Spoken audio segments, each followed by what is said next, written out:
Digital 410 Productions proudly presents the What's the Scuttlebutt podcast with your hosts Dodd Abernathy, Jeff Copsetta, and Henry Sledge. Welcome, everybody, to another episode of the What's the Scuttlebutt podcast, your favorite World War II-based podcast. And as always, we want to thank each and every one of you for your continued support, and thank you for hanging out with us on another Monday. Joining us, as always, is the always loyal, always there, Henry Sledge. Henry, how you doing, sir? Hey, I'm doing well. How are you guys? I'm well. And joining us once again, I think he may, now that Jeff is an official member of the show, I think Mr. JJared Frederick, historian and author, World War II historian, living historian. I think, sir, you may take the title for the most reoccurring guest on the What's the Scuttlebutt podcast. I think that may be your title to take now, sir. This is what. All right, what an honor. Fourth? I'm pleased. I know you've been on more than three, so this has got to be your fourth or fifth appearance. I think it's my fourth. If I had a producer, I'd have him go back in the archives, but nay, it's just me and my dog. And, well, we ain't got that sort of time. But thank you once again for joining us. Now, before we get started, I just had a thought, Henry, with the little intro I just did. Oh, and by the way, for those of you, Jeff is not with us this week because he is traveling the world via a dually with... Leave this up to a retired Army personnel who is driving his family from Texas to New Jersey to get an inverter and a Mr. Coffee so he can brew his coffee live while driving down the interstate without stopping. He has equipped his truck with a Mr. Coffee percolator that sits so promptly on his console so he does not have to bother himself with gas station coffee or the like. But Jeff will probably be back with us next week. He may even be joining us remotely, but he is on his way to New Jersey, or is currently in New Jersey, somewhere throughout the world. But, with our little intro, Henry, if you don't mind me saying this, and I think it was even featured in the Pacific, and you and I jokingly, we sometimes would finish our text messages this way, but it's more of a sign of decorum and the way things used to be. And that was the way that your father would sign his letters, even to you and your brother and your family members. And just for the enjoyment of our audience, yeah. Could you relay the way that your father would sign his letters to his correspondents? Yeah. And you are correct. They did portray this in the first episode of the Pacific. But when my dad would leave me a note like, hey, make sure you do this, make sure you take care of this, whatever, he would sign it YHAOS. And that stood for your humble and obedient servant, Dad. Can we please return to a time where even when we're asking our kid to bend over and press the power button on the Roomba, because, well, that's all they have to do when we ask them to vacuum the house now, right? Just, yeah. Your honorable, humble servant, Dad. Can we get back to can we reintroduce some decorum into society? I know JJared agrees with us on this fact. We need chivalry. We need chivalry. We need decorum. We need overall respect to our fellow persons unless they... See, that's the thing. It's weird. We've gone from a society where people is given respect until they show that they don't deserve it to now, I don't like you, I don't want to know you. You have to earn even the most little bit of my time because, well, the world revolves around me. I think it'd be great if we just revert back just a little bit. I think society would go a long way if just bring back a little decorum. So, but yeah. That would be nice, Don. Memories. Anyhow, JJared, how are you been, friend? You've been busy. I have been staying busy as always, but productive busy, good busy, doing a lot of education and outreach through the various ways that I can and trying to spread the history gospel just like you good gentlemen. Have you made the transition to full-time author yet? I mean, you gotta be almost there, because the last time we had you on, you were promoting your book that you partnered up on, which was the fantastic book, and I believe Henry read it as well, about Mr. Dick Winters, and more importantly about the letters he wrote and the relationships he maintained. After I read that book, after having you on, we spoke so highly of that book. It's just that is almost like next to the book you're promoting now, but as far as Easy Company goes, that is the book to have if you consider yourself an Easy Company, fanatic, because it so well rounds off that storyline. And then this book that you're putting out now, and I'll let you promote it here in a second, is kind of like even a step further for just the airborne in general in the 101st. of that time period. You've got to be so, I mean, you're just rolling from one book to another, right? I mean, the research involved in these books are just crazy. Well, I've never been one to be bored, and you can ask my parents about this. But as soon as I was in fifth grade, I knew I wanted to be a historian, and so I've been on the move since I was a teenager, and I really enjoy sharing stories with people. And at first, when I was thinking of co-authoring these various Band of Brothers themed books, an initial thought that went through my mind is what else could be written about these guys that hasn't already been written? And it was very intimidating writing books about Dick Winters and about Ronald Speirs, these iconic officers of the 101st Airborne Division. But as I began to research a lot of this with my co-author, Eric Dorr, we realized that some other books and the films, they really only scratched the surface, because even in a 10-hour series, you can't convey a whole person's life in all of their complexities. Things are going to be condensed, things are going to be abridged. And especially in regard to Ronald Speirs, he was just a closed door mystery. He was more that like many people wanted to know about. And so once we started diving into the primary sources, we realized that there were additional stories to tell and that people were eager to hear about them. And so those were the foundations for these two books back to back, which I like to think of as companion pieces to an extent. Oh, absolutely. And with the subject matters of Ronald Speirs, which, by the way, the book is, in fact, Fierce Valor, the true story of Ronald Speirs and his band of brothers. When it comes to Ronald Speirs, and obviously with the miniseries HBO, they did it to leave a little suspense and the character development, but also because of the way Stephen Ambrose's book was done.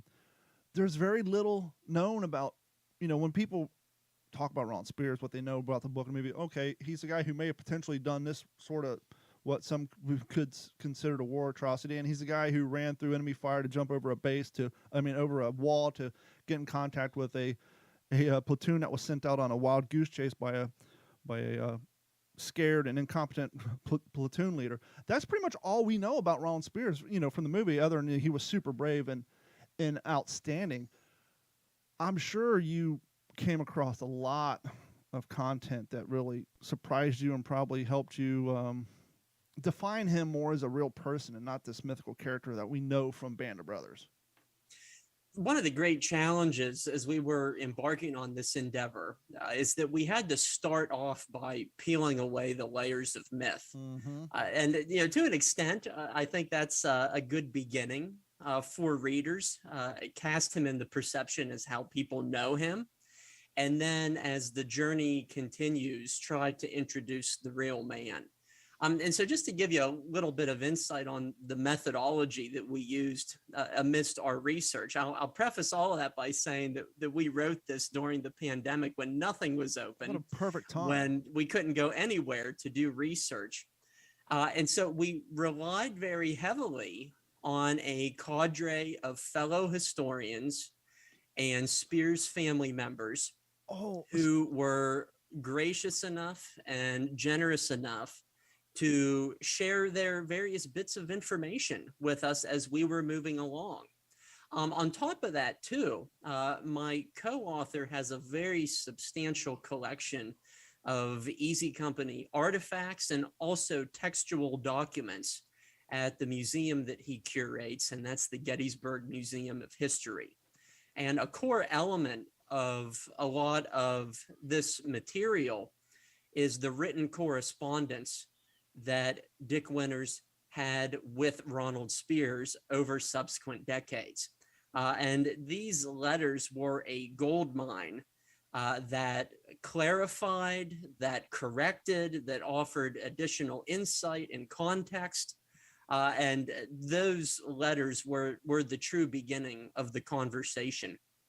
Thereafter, we tried to bring some of these disparate conversations into chat with one another, if you will. You know, this person said this person said that. Who was really there? Who was actually in Speirs's platoon at this given moment? And so these are the sorts of scenarios that we offer readers. And as we were moving throughout the text and writing it, one thing that we were very mindful of was a sense of balance, because we did not want to portray him one as a war criminal or as a villain, which some people say he is, nor did we want to participate in just blind hero worship or hagiography as well. And so we really tried to find a middle ground that shows the nuance, the moral gray area that individuals have to confront in wartime. And certainly Ronald Speirs was no exception to that sort of dynamic. And so that's a little bit of the background about the information we had and how we set out to craft this narrative. 3 things I want to pause on real quick before we advance. You were talking about, oh, we did this during a pandemic. And my first thought was, great, perfect idea, perfect time to write a book when nothing's open. Then I thought, crap, how do you research a historical book when nothing's open, especially government entities? I mean, luckily, Eric has access to a museum, so that was open to him. But as far as you go in your normal research policies, you had to, as you said, reach out to other living historians who had access to some stuff, because it's not like you could go down the old National Archives. They're all boarded up. So compared to the research you've done for other books, that in and of itself has probably made it a little more tricky on that side, right? Absolutely. We lucked out, though, because either myself, Eric, or some of our friends and colleagues, they had already obtained a lot of regimental and company records from the National Archives or from other federal libraries, things such as after action reports, morning reports. I made ample use of ancestry.com, newspapers.com, and there's so much out there that's digitized now. And museums and libraries really tried to expedite and accelerate this process of digitization during the pandemic, knowing very well that their doors might not be open for a long time. And so the world was adjusting, and we historians were adjusting right along with it. The other thing I wanted to ask you, because we know, when you did the book on Dick Winters, a lot of that came from personal material, letters that was actually donated to Eric and his museum.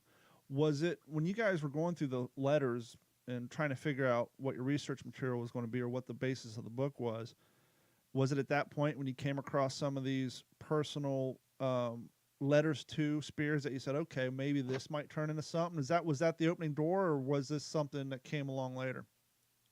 I was very hesitant at first to embark on writing a biography about Ronald Speirs, because initially I was worried that there wasn't going to be enough material to work with. I thought, these Speirs Winters letters, they're fascinating, they're revealing, but is there enough?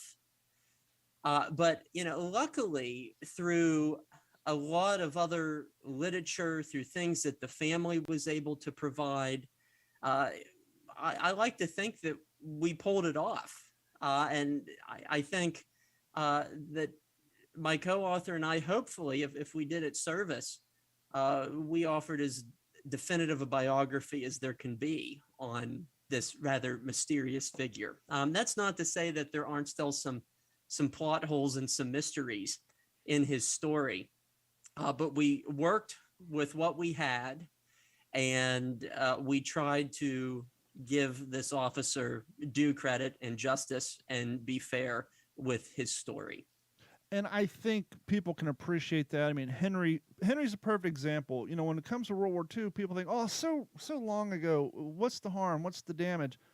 Henry could probably list off both hands of relatives of people who were around during the war, some of them that we know by name, of some who aren't, whose family members are around, and they would know. And I appreciate the fact, I'm sure Henry appreciates the fact that you guys said that you, A, didn't want to hero worship, but 2, didn't want to paint him in the corner of going down the reputation that he may have gotten from the movies or the book of what he may or may have not done, and that you really wanted to bring all the evidence out, because there are family members, there are people who that name is still associated with, and you don't want to do their family a disservice because you want to push some books. And so I think it's a great sign of your integrity and your honesty that, hey, let's look at the information we have and present him as a real person and not either a superhero or B, something else. And I think that is tremendous. And because perfect example, we all heard, not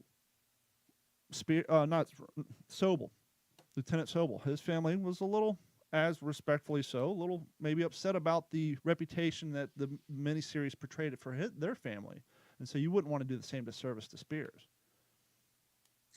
Right. And that was very much on our minds. And, when authors like us collaborate with family members, it's always a very delicate line to walk. It's a tightrope of sorts, because you don't want to sanitize or censor things that the family might find sensitive. Yep. But at the same time, you want to respect their wishes, because after all, they are providing you material. And so I'm happy to say that the various wings of Speirs's family have offered us very good feedback, and they appreciate the book, and they've learned a lot. They've thanked us because they've said that it's offered a fuller picture for this man who was, even to them, somewhat of an enigma. And so that's some of the highest praise that we could have hoped for. Well, absolutely, because we know most of these guys, they didn't come home and talk about their exploits because everybody was there. Nothing to talk about. Everybody was there. And so, my grandfather, all I know from his time in the war is he worked grave registration in Europe. And that's all I know because he never talked about it. But so I'm sure they had a lot to learn by the research that you've done. Henry, I'm going to let you jump in and ask Jared some questions. Yeah. So JJared, were you and Eric actually on Angus Wallace's World War II podcast? Yes, that was about a year ago, and we were talking about our previous collaboration, and that was Dick Winters' letters, Hang Tough. So yeah, I listened to that show. I discovered Angus's show, and then started working backwards and just catching up on all of them. And I remember listening to that episode. I enjoyed that a lot. But I totally appreciate what Don said it really well. I mean, I'm seeing this from different ways. I'm seeing it from the standpoint of I'm actually working on a book about my dad involving his unpublished writing, of which there's quite a lot that I found. So I'm seeing it from that standpoint. I'm seeing it from the standpoint of a guy who watched Band of Brothers a million times. And Don and Jeff and I have talked about that. We know every line in it. Speirs was actually one of my favorite characters in the thing. So I'm looking forward to learning more about him. But and then I'm hearing what you say from the standpoint of, a family member.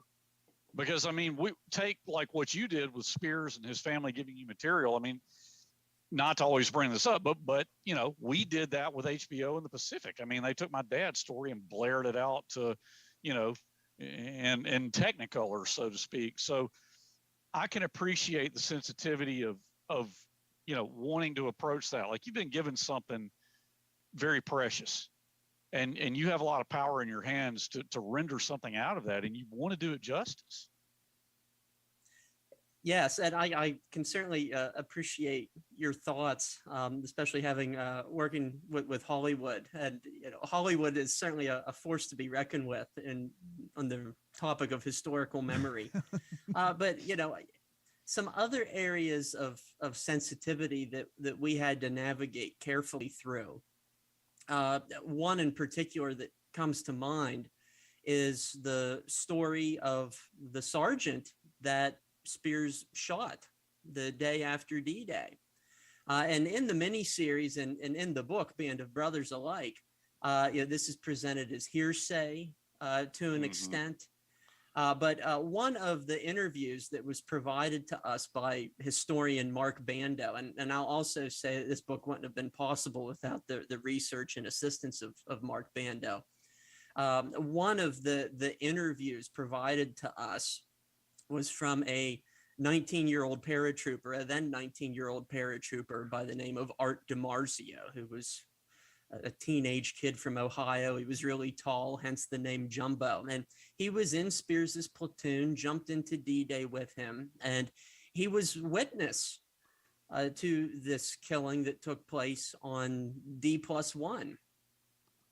And so one thing that we grappled with as authors, we had the name of the sergeant in question, and my co-author wanted to reveal his name, and we got into a rather spirited moral debate, an ideological debate on the pros and cons of all this, because on one hand, there is perhaps a degree of historical merit to discussing this.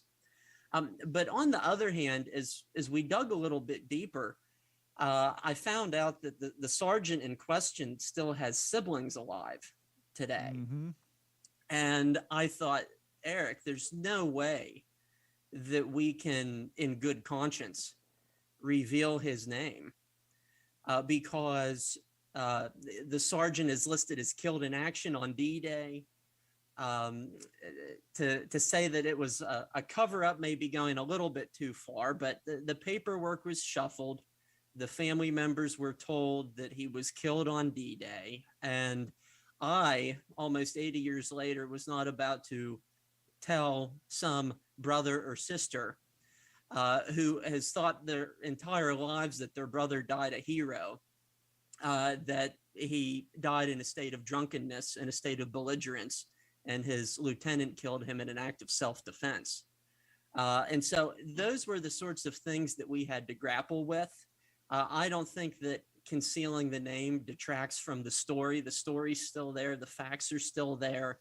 And it clarifies this one mystery about Speirs. And to an extent, the series is slightly unfair to Speirs because he's presented in the film as just, he's just this lieutenant who apparently has this bloodlust. Yeah.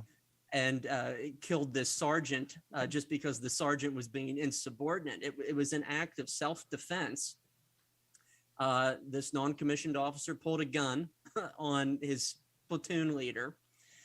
And one of the reasons why it was never formally cleared up is that Speirs's company commander, JJared Gross, was killed the following day as the company was pushing toward Carentan. And so Speirs never had the formal opportunity to clear his record.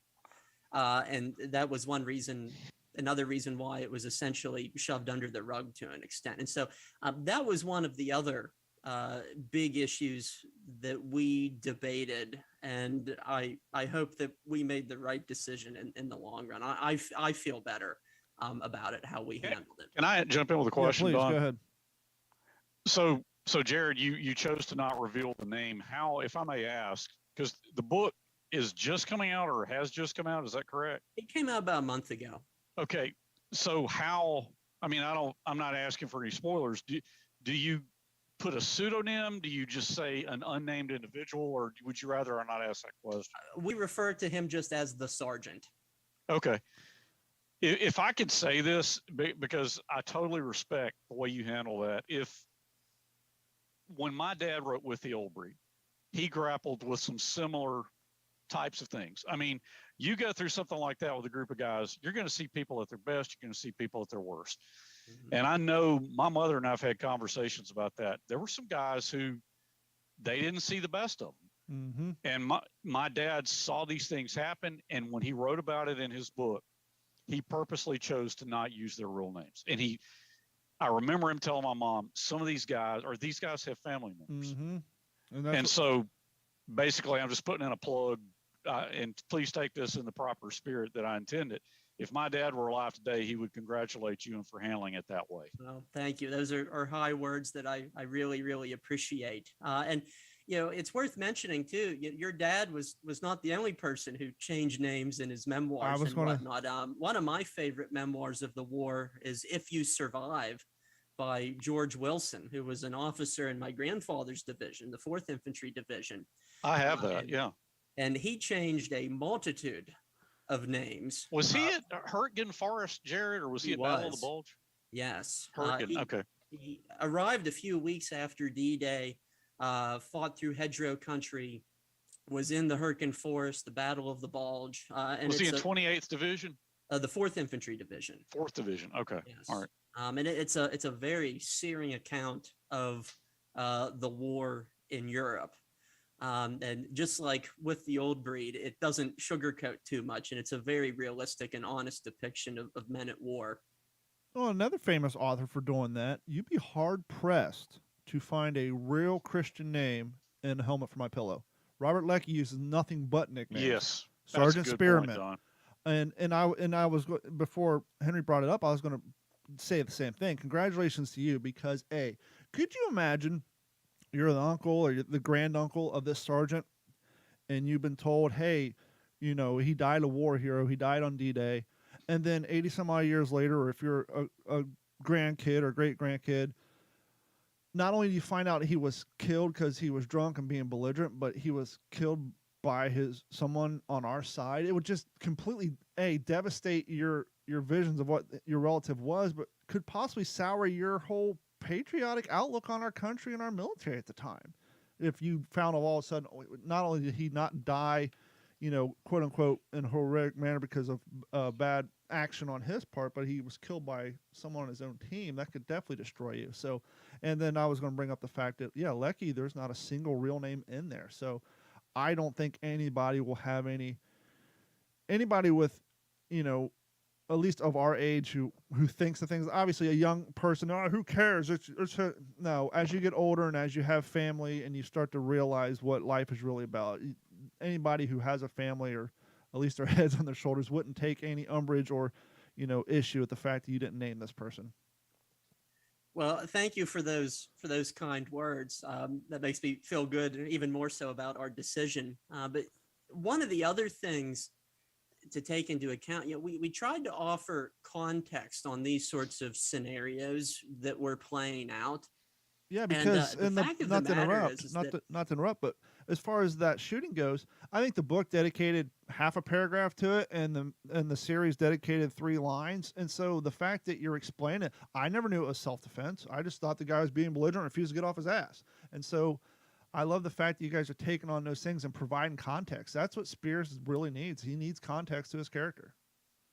Yeah, and it's worth mentioning, too, that this story about the sergeant reached a rather legendary status within the regiment before the division even got back to England, before the summer was out. Don Malarkey first heard about this incident with Speirs when he was eating rations in a Normandy church, and he made a mental note to himself. He said, never get this guy as your platoon leader. It didn't quite work out for him like that in the long run. Nope. But that was one of the really fascinating things, is there were so many outlandish and conflicting stories about Speirs that his men repeated, and it was like the fish, the fishing story. The fish got bigger and bigger. And to the extent that even after the war, these veterans started spreading rumors and stories that had no basis in fact. One story that emerged is that after the war, Speirs had become a police officer for the Boston Police Department, and that he had been fired from his position because of cruelty that he showed to prisoners. And that is not true in the least. He was never a police officer, and accordingly, he was never fired. But Speirs never tried to quiet any of these rumors or dispel them, because they worked in his favor as an officer. No one was going to challenge him if they thought that he was going to gun them down. Yeah. But in regard to recollection and historical memory, his fierceness did not serve him as well, because it led to rather sour memories on the parts of some of his men, some memories of which were unfounded and detached from reality. And so myth making can start very, very early, even before ink is put to paper. Absolutely. And it's just, I don't know. And they kind of touch on that too in the series where he's, when he was asked about that, and he's like, essentially said, I'm not going to have any gold bricks under me. Everybody's going to do their best. So, why change it up? Is there any particular story or factoid that you came across that none of us knew prior to the research of this book that really stood out to you as far as his character goes?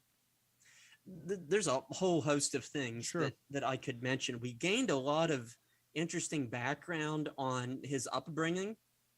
A lot of people don't know that he was actually born in Edinburgh, Scotland. He was an immigrant, immigrated to the United States at age 4. We learned a lot about his adolescence in Boston. He was essentially in what we would today call a junior ROTC program at a high school in Boston. And that was his first interaction with the military. And his career progressed in a stepping stone fashion from there onward. We also learned a lot about his various marriages. He was married 4, perhaps 5 times. Wow. The information on his possible 5th marriage is a bit fuzzy. We didn't even mention it in the book because we didn't have enough information on it. But now, were these in short, marriages? when we think about the casualties of war, we think of physical wounds, we think about psychological wounds. But his domestic life became a casualty of war as well, because he was essentially married to the army. He was gone for 1 or 2 years at a time. He served in 3 foreign conflicts. He made 4 combat jumps by parachute into essentially hot landing zones. And all of this created a lot of upheaval on the home front for his various wives. And so I think that is a cost, an element of service to one's country that people need to think about more. What does it do to wives? What does it do to children? It's not merely affecting the combatants, but it's also affecting their loved ones at home. And so there's this whole sort of soap opera element to his story that we were able to flesh out to a bigger extent. And of course, one of the 2 of the most fascinating chapters are the 2 final ones in my mind, because they examine parts of his life that are completely neglected in other Band of Brothers themed books.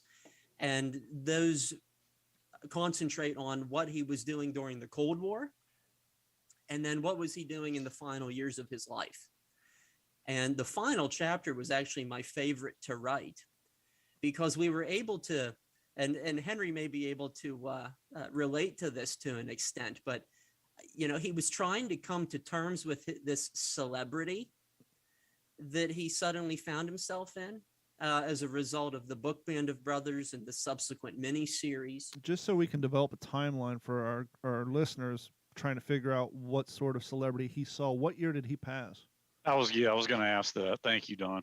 He passed away in 2007. Okay, so Wow. he saw 6 years. Okay. He saw 5, 6 years He was of it. just then. a few weeks shy of his 87th birthday. Wow. And Wow. so he lived 6 years past the miniseries. And so he had to, confront this issue of, suddenly getting fan I was mail, about to say his mailman's getting upset. autograph seekers coming to his home in Arizona. And so there were all of these conundrums that he had to confront. And to confront that as a normal person, let's say in your 40s, is one thing. But to be at that advanced age and having your door being knocked on and some of the inconveniences that comes along with that notoriety at an advanced age got to be a lot harder to deal with than 30, 40, 50, 60s. And indeed, this was a point of big difference between he and Dick Winters. Because Dick Winters, although a very humble man, he was a big cheerleader and a big promoter of Easy Company. And he wasn't doing it for any sort of mercenary reasons. He wanted to get the story of his men out there and into public consciousness. And of course, he succeeded in flying colors. Winters was a historian in his own right. He kept meticulous files on the men in his company, and even into his 80s. It was almost like he could still do roll call and still do, personnel reports and files on them. Speirs was 180. He was completely opposite. And I think this is on the account that he was in the military 20 years longer than most of the men in Easy Company. He fought more wars. He saw more men die. When he retired in 1964, he thereafter burned his uniforms. Wow. He didn't want to relive anything that he had gone through. And so that's the big point of separation. Winters and Speirs have a lot of commonalities in regard to leadership, especially in combat situations. But in regard to the bravado and the enthusiasm about cataloging their experiences, they're two very, very different men in that regard. Obviously, this is pure speculation on our part, and it's the only thing you can really do at this point is to speculate. But you almost wonder if he kind of thought, because of his longevity in the military, if his band of brothers, quote unquote, notoriety kind of overshadowed the lives of other people that he served with who were lost in these other conflicts, as if their lives and their conflicts didn't matter as much as World War II. And I almost wonder if maybe there's a little bit of resentment there. Once again, it's purely speculation, but I could definitely see where someone who's put in that amount of service, fought in that many conflicts, and probably lost that many men, probably think, well, hey, what about these guys? What's so great about this particular thing and not this? Yeah, and it's a very valid point. And on that note, it's worth mentioning that Speirs only ever attended 2 reunions for Easy Company. The one was in 1947. It was right after the war.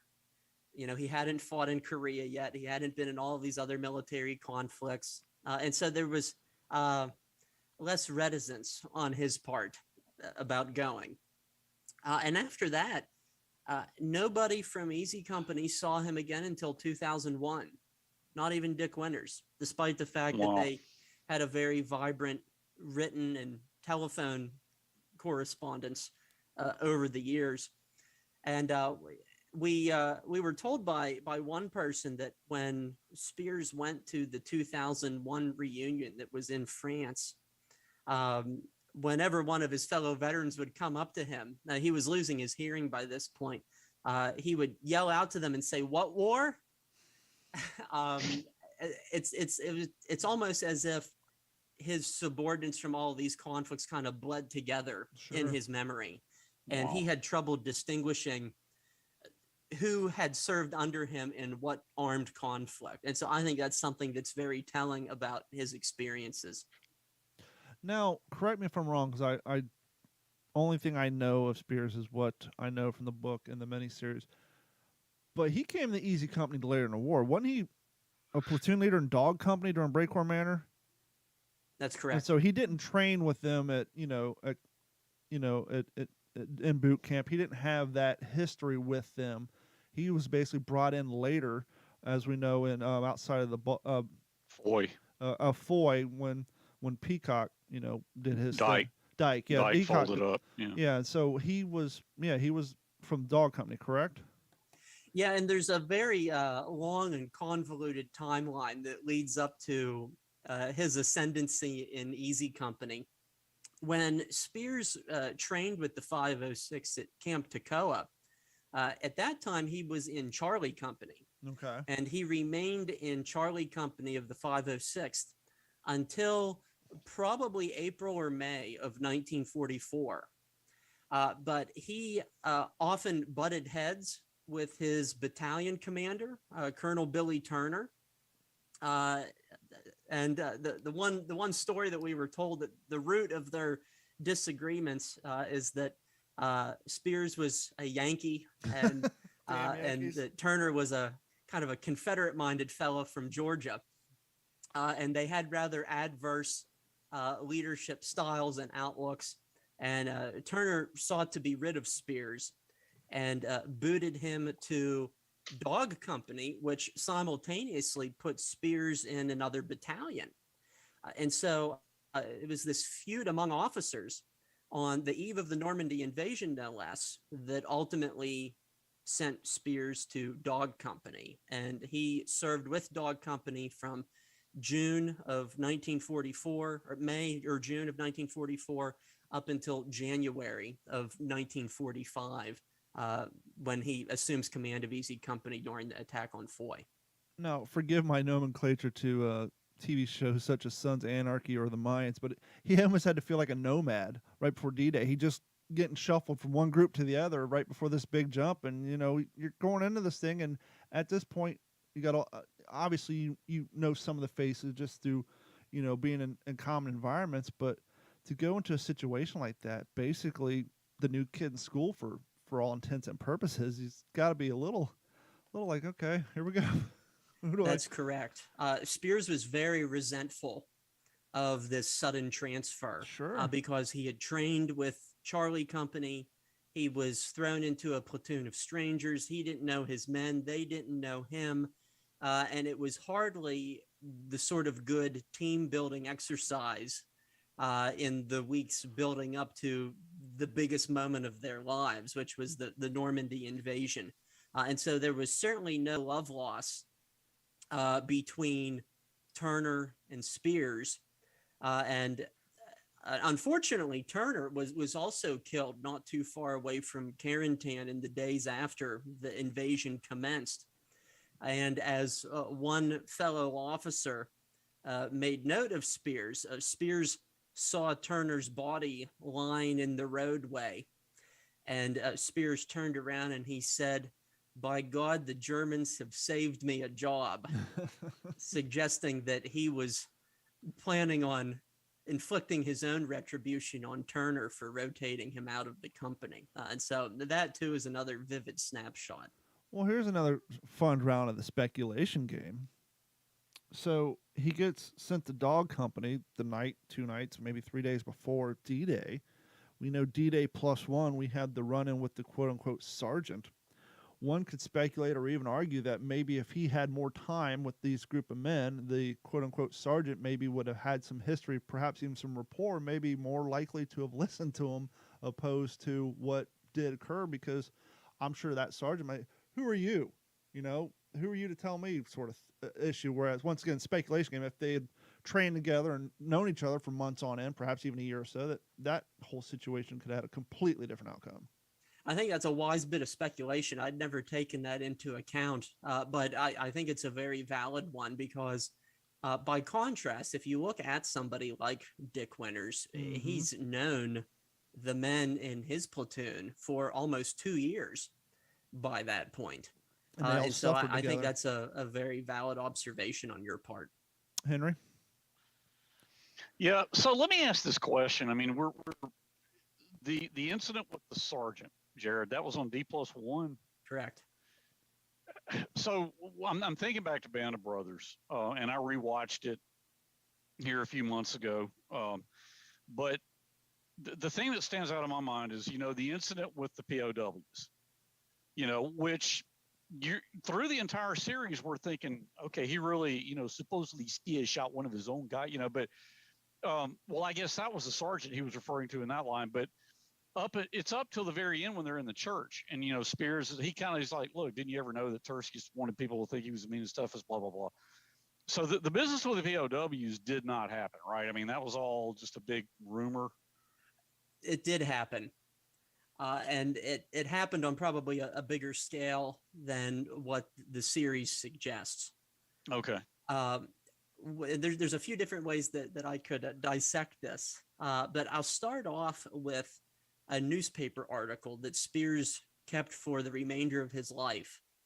Amongst his belongings that eventually found a home at the Gettysburg Museum of History was a clipping, and the headline to it, and I paraphrase here, but it said that Weymouth paratrooper, that's the Boston neighborhood that Speirs lived in, Weymouth paratrooper responsible for the deaths of 13 Nazis on D-Day. And so Speirs admitted to reporters. Interestingly enough, he subsequently was broadcast on a radio program, a popular radio program in the United States. And so in the first 24 hours of D-Day, he killed over a dozen Germans. And probably 7 or 8 of those were the results of executions that he committed.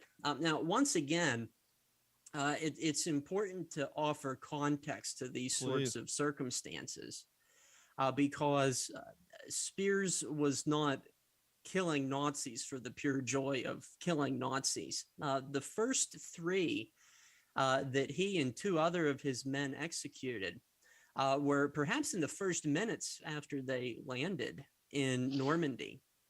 And the harsh reality of the moment is that paratroopers had nowhere to put prisoners.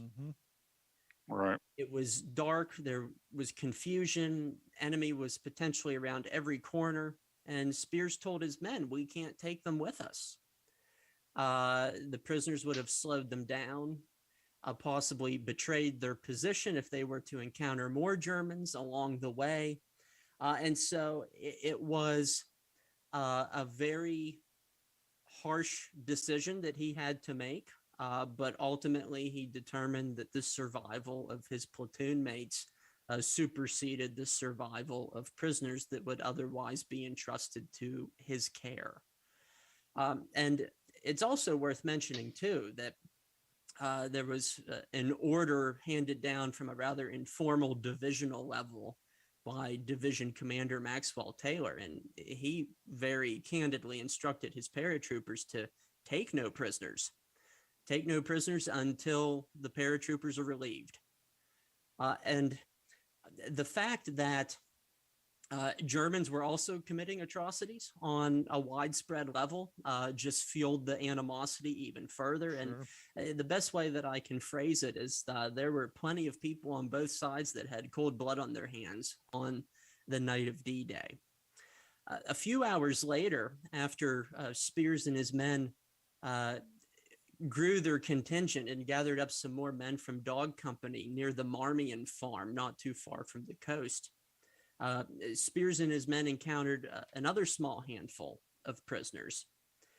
And the Germans very well may have had the intention of surrendering, but Speirs gunned them down before they had the opportunity to do so. Once again, and it may sound cold and harsh by our standards today, Speirs had an objective. He had to move. He had to push his men onward, and he wasn't about to be slowed down by hauling prisoners back to the rear from where he just came. And so those are the stories about the prisoners. And likewise, it's worth mentioning that Speirs was not exceptional in this regard. He was certainly not alone in these sorts of acts. And once again, taking that bit of context into account, I think, is really important in understanding the man in the moment. Once again, the name of the book is Fierce Valor, the true story of Ronald Speirs and his band of brothers. Now, we know with the Dick Winters book you wrote that due to your co-author, Eric Dorr, and his access to the museum, you guys had one of the... Obviously, the content and the stories in the book were fantastic, and I strongly recommend it. But one of the other nice things about that book is you guys had some very cool documents, photos, relics. Some may even say previously published photos. Did you have access to any sort of? Are we going to see some cool photos and some snippets of some handwritten letters and artifacts as we did with the other book? Yes, that is correct. As is the case with Hang Tough, there's a very nice color template section in the middle of the book that shows some of Speirs' artifacts, including a Luger and a Luftwaffe dagger that he brought home as war trophies, his various decorations and ribbons that he wore on his chest. He snipped those off of his uniform before he disposed of his uniform. There's a copy of summer 1945 letter that he wrote to Forrest Guth, which shows a surprisingly sweet and tender side, a sentimental side of Speirs. And so we were able to show kind of the other dimensions of him. You know, he just wasn't a hard-nosed, killer who was cold and calculative.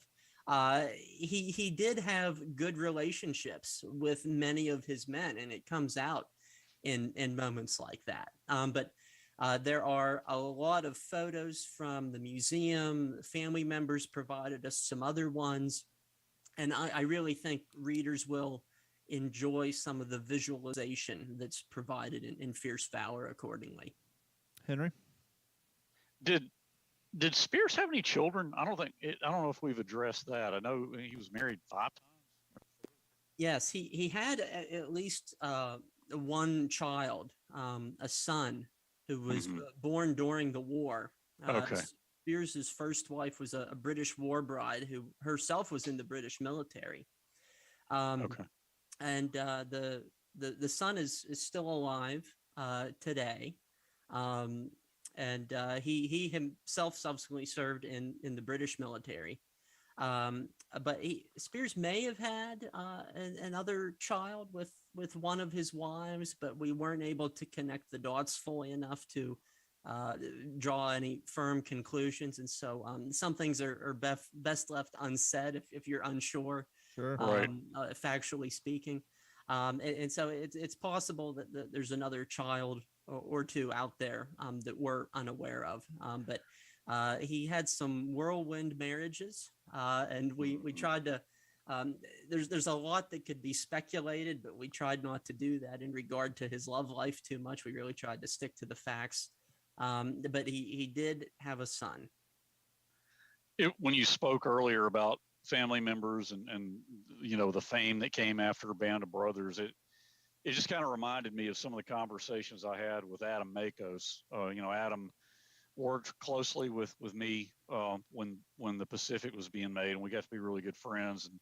And we talked a lot about Band of Brothers and Dick Winters, and Adam, of course, and his family got to be very close to Dick Winters, and I think one of the things I asked him, because again, I was kind of going through it from my own perspective with the HBO people. I was like, well, what's it like dealing with Dick Winters' family now that he's getting all this attention? And I remember Adam said they just want it to all go away.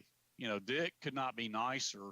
And as you said, Jared, a cheerleader for the guys and wanting to bring attention to him, but his family, they're just like, ugh, It certainly, in my mind, it inflicted a toll on Dick. A lot of that celebrity. I think the pressure placed on him to be the public spokesperson for Easy Company really placed a lot of pressure on him in his final years. And he had to have his address unlisted in the phone book. He had to start getting his mail at a PO box, and so it's in the realm of possibility that celebrity took a few years off of his life. Wow. So the pressure of being put in the spotlight, it's understandable why Speirs perhaps wanted to avoid that. Perhaps he had a sense of what was forthcoming. And once again, that book is The Fierce Valor, the true story of Ronald Speirs and his band of brothers. I assume people can get that on Amazon and at your website and anywhere else fine books are found? Wherever fine books can be found. Yes, sir. Now, before we let you go, a couple things. Down here in Florida, we're struggling ever since the pandemic has kind of lifted. At our living history events, some of the numbers have been down. How are things up there in PA where you're at now that things are opening up a little bit? I know there's been a few events, and I know you have actually an online event, which I want you to get a plug in for, coming up on June 24th. But how has things rebounded up there in your area when it comes to the public living history events? Things are, fortunately for us, pretty much back to normal. For some reason, Pennsylvania seems to just be the mecca of living history, whether it be Civil War or World War II or something like that. But the Furious Fourth, my living history organization, We have 10 events scheduled for this year. As I said, it's largely back to normal, Fantastic. back to pre-pandemic mode. And so we're just happy to be out there talking with people. Of course, and there's the added benefit is that everything's outdoors and fairly safe outdoors at this stage of the game. But we're just really happy to be back out there after a 3-year hiatus on the living history front. So, yeah, we're happy to be doing it. Speaking of history, looks like 6:30 p.m. or 8 p.m. Friday, June 24th. You're doing an online living history seminar. Is that the WW World War II Altoona? Yeah, well, that's a walking tour. A walking tour. It's fantastic. It's not online. It will be in person, and that's just a walking tour of my hometown of Altoona, Pennsylvania, and and I think things like that are a good way of expanding the notion of living history, because practically every town in the United States has a World War II history. Sure. It's just a matter of doing the research and presenting it. And so I think there's really vivid and engaging ways that we as historians can present kind of the macro picture and the micro picture at the same time. Like, what was going on in your hometown during World War II? And that's the best way. How way was this building being used as a plant? Or, how was this building being used as a recruitment center, et cetera, et cetera? Sure. I mean, so I think it's a really fun way to bridge the gap, placing local history within a global context. Absolutely. It's more interesting for the participant to learn what happened here, opposed to, this happened over in Indiana, and I'm here. So it definitely makes it more relatable for the spectator. Let's talk about your YouTube channel, fella. Real History. How's that going? For those you don't know, he has a great YouTube channel where he sits down with historians and sometimes active personnel, and they go over military movies. I see you did. I'm so happy you did one on Glory. That is such a fantastic movie, and I almost think, not the living historians and all that, but that's almost one of those movies, and as far as just general population go, that kind of got lost to history. I mean, I don't know too many people who aren't into history that, I liked Glory. That's a good watch. I love that movie. That's one of those movies I cannot turn off even if I'm flipping through and it's 3/4 of the way done. I'm grabbing a soda and I'm there. Most definitely. The channel we started a year ago, a good friend and I, and that was another pandemic project. And in essence, what it is that it's a history versus Hollywood channel. Something that's grown in popularity on YouTube are these so-called reaction videos where people I've seen those. Yeah, sit down and watch something for the first time, and they have their mouths wide open, shocked about something that they've seen or they've reacted to, and so we took that concept and refined it a little bit. And rather than just reacting to a movie, I try to offer historical commentary to what people are seeing. How does fact and fiction differentiate here? And so it's a lot of fun. I love talking about historical films. Even the worst of historical films have a bigger outreach than the most successful and the most popular of history books. That's just a sad reality of what it is. You're saying your episode on Wind Talkers got a bunch of views then? We haven't done Wind Talkers yet, but I'm looking forward to scorching that one. But and I think one reason why the channel has found an audience is because everyone watches movies. Everyone has seen a lot of these films, and it's a really good foundation for getting into these deeper conversations about the past. Sure. And hopefully, if I do something right on it, people will go and pick up a book that I suggest at the end of each episode, if that's the case. That's kind of how I feel about living history. It's like, after my weekend's done, even if it's only one person, if I can get one person when they get home, whether they're flipping through the TV and something World War II related's on and they stop, for even if it's for a minute and a half, whereas the day before they would have just kept on going, or if they're walking through a bookstore and they see a World War II themed book and they actually stop and pick it up, even if they don't buy it, even if they just, even if the seed is just planted, whereas 3 days prior to them coming to that event, they wouldn't have put any second thought into it, to me, that's a win. Absolutely. And whether it's a movie or a local history tour or a field trip, it only takes one spark Mm-hmm. to ignite that passion or that interest. And so I'm out there trying to light fires as often as I can through as many means and modes as I can, and hopefully it catches on for a few people. It's now that time of the episode, Henry. What you reading? I just started volume 2 of Ian Toll's Pacific War trilogy, Pacific Crucible, or no, Conquering Tide. Pacific Crucible was the first one. So Conquering Tide. I just started that. I'm about 40 pages in. Really enjoying that.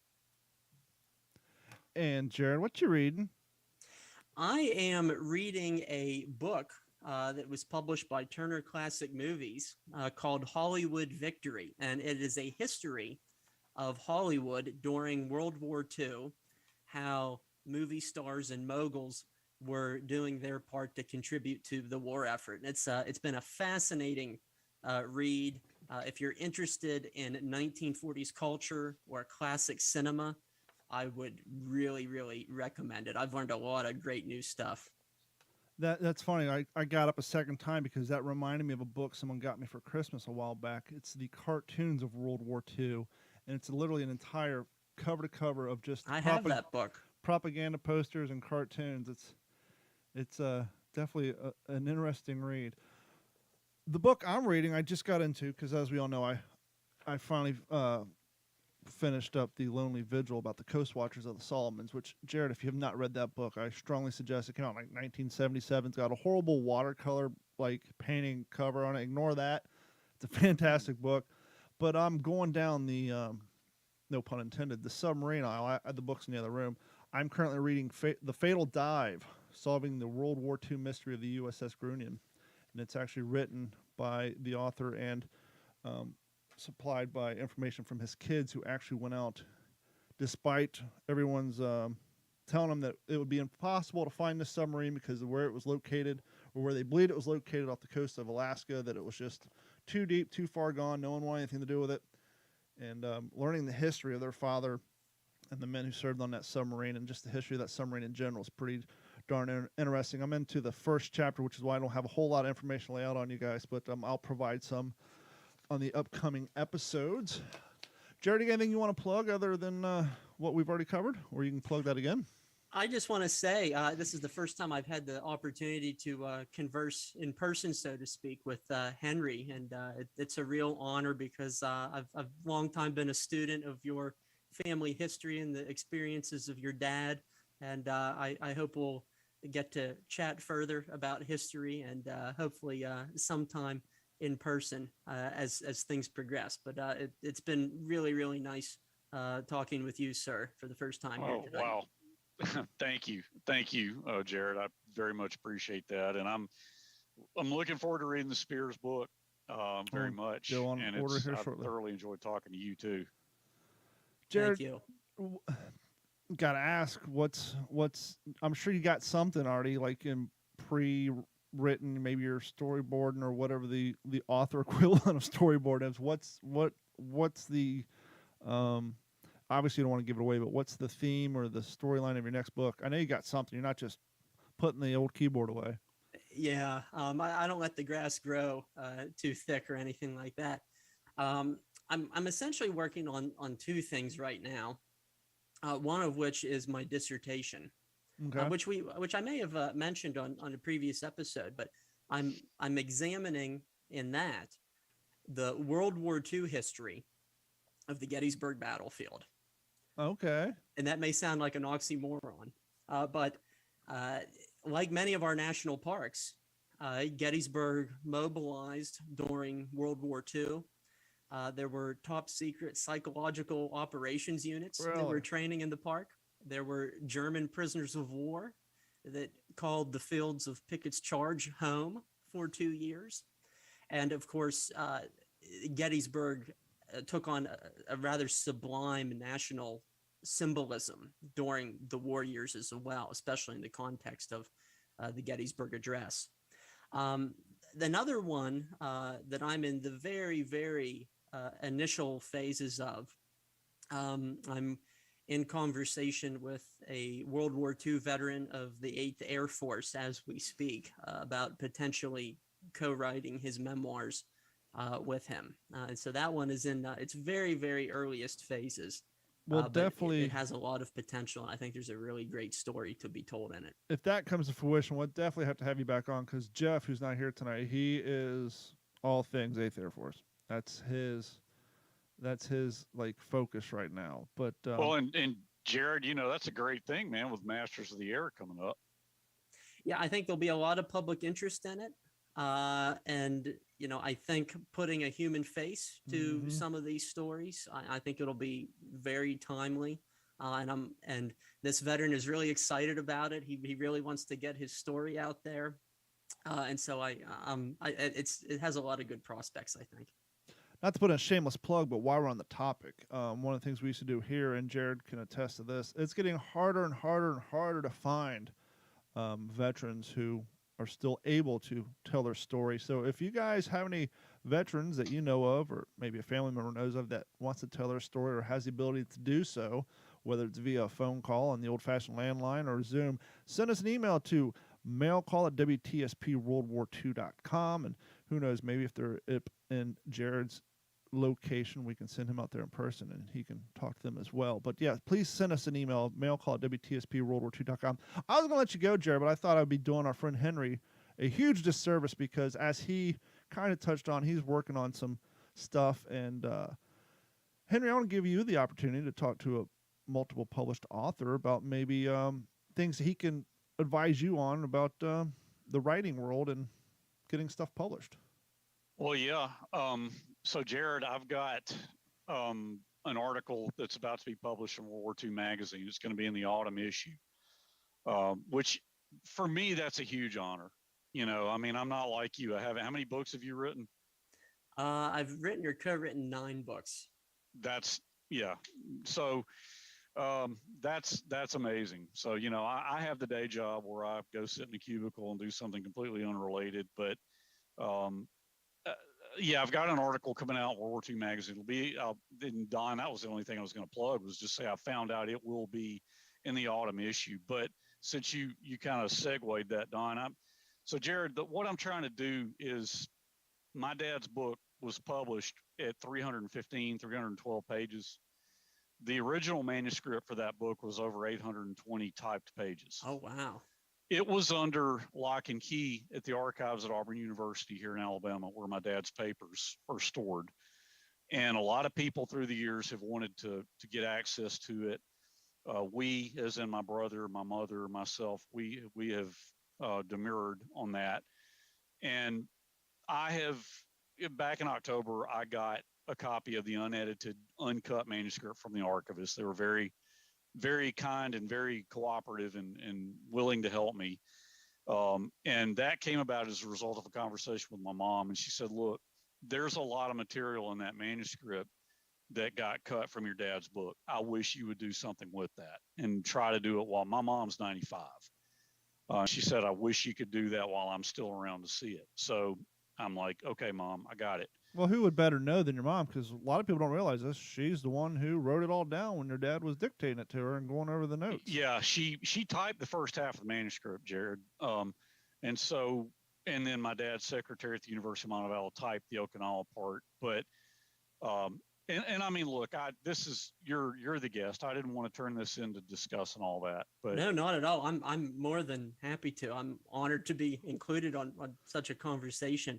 Have you read the entirety of it? Yeah. So I've developed a game plan. I got the manuscript. They sent it to me via PDF. I printed it out. I got Kinko's. I took it on a thumb drive, got them to print it back in November. It came out it was 4 separate PDFs, each one about 200 pages long. And so what I did was I got Kinko's, when they printed it, I got them to print it out in these coil bound books. So I've got 4 of these, and you're looking at one of the pages of it. This is like the second day on Peleliu. Where I highlighted in yellow is stuff that didn't get published. Oh, wow. I went through and I made notes, in the margins after I highlighted every bit of this, and I wore out about 4 highlighters Only? of what didn't get published. And then I Wow. went back and I made notes in the margins. And then when I got done with all that, back in around like March, April, I started sitting down, I started getting some ideas, and I started writing. And I've written about 90 pages, a lot of which is bringing over the unpublished stuff, but then I'm weaving it in with my memories of talking to my dad. You know, I've got, as you can see, I've got a lot of his artifacts here on the wall. I do. And so he and I were very close, and we talk a lot. So I have a lot of memories of things we talked about. I mean, a lot of the stories that guys like Don and you have read through the years in his book, and China Marine too, if you read that. Fantastic book. You know, I heard those stories growing up. Yeah. And so that's what I'm doing, man. I've got some, like John McManus is really in my corner. He's really excited. And I've reached out to a gentleman named John Hoffman, who's a retired Marine colonel, who's written some fine Marine history and Army stuff too. But they're really excited by what they've seen. That's not to say that I mean, look, man, this is early stages. Yeah. You know, I'm 25% through the original manuscript. I was doing some writing today, and I'm on about page 216, 217 of the original manuscript. So that ought to give you some idea of how far I have to go. I'm grateful that I have a day job, and I'm thankful for it. But man, if I could work on this 5 days a week, it would get done so much quicker. Yeah. And I could spend more time talking to guys like you who could say, okay, here's some advice, you know. Well, so Yeah. Well, ideas are just rolling through my head like marbles at the moment. But I would love to further that conversation with you, and perhaps Dawn would be kind enough to share your email address with me. please. Yeah. And that would be perhaps the best way that I could Sure. offer my input. But broadly speaking, yeah, I would say the best advice I can give is keep at it. Okay. Because a lot of people start writing books, and a lot fewer of them finish them. And so the best thing that I can say is keep at it. You have the story, you have the personal connection. There's a degree of celebrity, rightfully so, to your father's story. There is an audience out there. So the best thing that I can say is just keep on it. Do it for him. Do it for your mom. Do it for your family. Do it for all of us who are interested. And that's the best wisdom I can impart in this final moment of the show. Thank you. I think those are the perfect words, and we are going to do you guys a disservice and continue this off the air. But for those of you listening, please head over to WTSPWorldWar2.com, and you can see all the links to Jared's book and his other books, as we always include in each episode, as well as links we're going to put up for Henry's appearances on World War II TV, etc. And for myself, Jared, Henry, and Jeff, who is not here, we will talk to you all next week. Thank you guys so much for hanging out. And as always, you can also do us the favor by heading over to patreon.com, look up Digital 410, or go to WTSPWorldWar2.com, click on the Patreon link, like and subscribe, and we will talk to you all next week. This has been a Digital 410 production.